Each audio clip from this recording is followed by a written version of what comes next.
नमस्कार, news capital express में आपका स्वागत है। शुरुआत करते हैं खास खबर के साथ। भाजपा विधायक और पूर्व महापौर कृष्णा गौर ने कांग्रेस द्वारा लगाए जा रहे आरोपों पर जमकर हमला बोलते हुए पलटवार किया है। राजधानी में पत्रकारों से रूबरू होते हुए भाजपा विधायक कृष्णा गौर ने कांग्रेस द्वारा बिजली संकट को लेकर उठाए गए सवाल पर पलटवार करते हुए कहा कि 15 महीने में कांग्रेस कुछ नहीं कर पाई। उन्होंने कहा कि दुर्भाग्य से 15 महीने के लिए प्रदेश में कांग्रेस किसानों और अन्य वर्गों को गुमराह करके सत्ता में आई थी, मगर जब जब वादों को पूरा करने की बारी आई तो कांग्रेस मुकर गई है। उन्होंने कहा कि 15 महीना तक प्रदेश के ट्रांसफार्मर उद्योग फल फूल रहा था। इसके बाद सभी ने महसूस किया था कि प्रदेश में भाजपा की सरकार बननी चाहिए। कांग्रेस खुद तो कुछ कर नहीं पाई।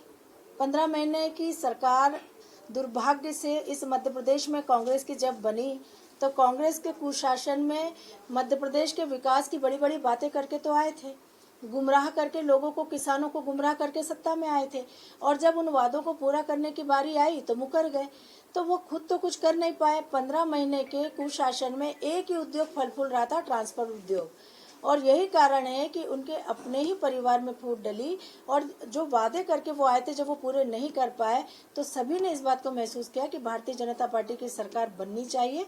और भारतीय जनता पार्टी की सरकार जब चौथी बार मध्य प्रदेश में बनी तो माननीय मुख्यमंत्री शिवराज सिंह जी चौहान के कुशल नेतृत्व में लगातार इस मध्य प्रदेश को आगे बढ़ाने का काम किया गया। हम आज ये कह सकते हैं कि निश्चित रूप से मध्य प्रदेश विकास की गति पकड़ चुका है। 2 वर्ष के कोविड के संक्रमण काल के बाद भी चरमराई अर्थव्यवस्था को हमारे मुख्यमंत्री जी ने, हमारी सरकार ने पुनः पटरी पर लेकर वो आए हैं। और आज जिस प्रकार से मध्य प्रदेश देश के विकसित प्रदेशों की श्रेणी में खड़ा हुआ है, हम कह सकते हैं कि इसमें हमारी सरकार का, माननीय मुख्यमंत्री जी का बहुत बड़ा योगदान है।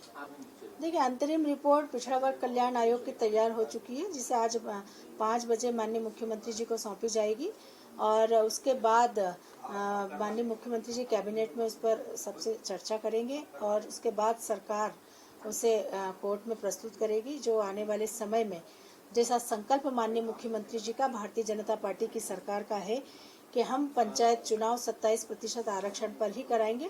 इस पर पूरा फोकस हमारी सरकार, माननीय मुख्यमंत्री जी का है। और इस दृष्टि से जो रिपोर्ट हमने तैयार की है, हम ये कह सकते हैं कि निश्चित रूप से 27% आरक्षण के साथ ही पंचायत चुनाव मध्य प्रदेश में कह रहे हैं कि जानबूझ के हमारे क्षेत्रों में दंगे हो रहे हैं, इस तरह की घटनाएं हो रही है, या फिर देखिए सामने अगले निमाड़ में सबसे ज्यादा कांग्रेस के विधायक, हमारे विधायकों के क्षेत्र में ये घटनाएं हो रही जानबूझ के। मैंने क्या कहा कि कांग्रेस इस समय अनर्गल आरोप लगाएगी, क्योंकि उसके पास कहने के लिए कुछ है नहीं। विकास की दृष्टि से अगर हम कहें तो लगातार विकास चारों ओर हो रहा है। बुरहानपुर में जिस प्रकार की घटना घटी थी, उसके बाद सरकार ने जो एक्शन लिया था वो सबके सामने है।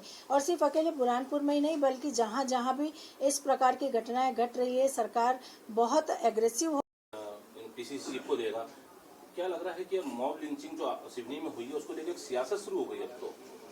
देखिए, ये संवेदनशील विषय है और संवेदनशील विषयों पर बात करने के लिए हमारी पार्टी ने अपने प्रवक्ता निश्चित किए हुए हैं, वही इस विषय पर। लेकिन आपको लगता नहीं मैम कि जिस प्रकार से ये सिवनी का मामला हुआ है, आज वहाँ का कांग्रेस के विधायकों के दल जा रहा है, तो आपको लगता नहीं कि ये सियासत हो रही है आदिवासियों की? देखिए कांग्रेस को तो इस समय छोटे से छोटे विषय को बड़ा करके उठाने की आदत है, क्योंकि अब उनके पास कुछ बचा नहीं है। मध्य प्रदेश की जहाँ तक बात है, लॉ एंड ऑर्डर की स्थिति बहुत बेहतर है। माननीय मुख्यमंत्री जी, माननीय गृह मंत्री जी जिस प्रकार से मध्य प्रदेश में अपराधियों के ऊपर सख्ती कर रहे हैं, निश्चित रूप से ये कह सकते हैं कि मध्य प्रदेश में अमन और शांति का वातावरण हो रहा है। और लोगों को भी यह महसूस हो रहा है कि मध्य प्रदेश में सरकार जिस प्रकार से अपराधियों को, गुंडा तत्वों को के ऊपर कार्रवाई कर रही, कड़ी से कड़ी कार्रवाई कर रही है, मध्य प्रदेश के हर नागरिक को इसकी संतुष्टि है। देखिए, कांग्रेस ने जो नियुक्ति की थी, उन्होंने किसी एक दिन भी आयोग की बैठक नहीं की, आयोग के दौरे नहीं किए, तो वो अपने आप ही वो पद निष्क्रिय हो गया था। और यही कारण है कि जब लंबे समय तक पद पर बैठा हुआ व्यक्ति उस पद के साथ न्याय नहीं कर रहा है, उपस्थित नहीं हो रहा है, तो उस पद की स्वीकार्यता खत्म हो जाती है।